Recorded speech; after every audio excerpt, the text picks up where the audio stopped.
365টা দিনকে ক্যালকুলেশন করে দেখেন 7 কত হয়। আমি ফুল টাইম ফরএভার করেছি, একটু আগে যিনি ডায়ালসিস ডাইরেক্ট কথা বলেছে উনিও 10 বছর ধরে ফরএভার বিজনেস করছে।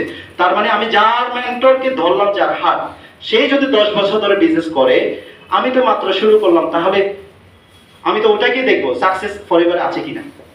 আপনি ব্যর্থকে চিন্তা করে লাভ নাই, যে ব্যর্থ হয়েছে সেই তার কারণে হয়েছে হয়তো। যেমন প্রতিনিয়ত অ্যাক্সিডেন্ট পথে হয়, কিন্তু এই বড় তো আপনি বাইর হয়, তাই না? ঢাকা যাত্রা পথে, খুলনা, সিলেট, রাঙ্গামাটি প্রতিনিয়ত অ্যাক্সিডেন্ট হয়, মানুষ মরে কিনা। তাই বলে কি আপনি যাত্রা পথে যাবেন না? গন্তব্য জায়গায় যাবেন কিনা? কারণ আপনি বিশ্বাস আছে যে আমি কি পারবো, বা আমি যেতে পারবো, বা কিছু হবে না, আল্লাহ আছে, ভগবান আছে, ঈশ্বর আছে। এই যে একটা বিশ্বাস, এই বিশ্বাসটা রেখে একটা ডিসিশন নেবেন, দেখবেন পরিবার আপনাকে অনেক দূরে এগিয়ে নিয়ে যাবে।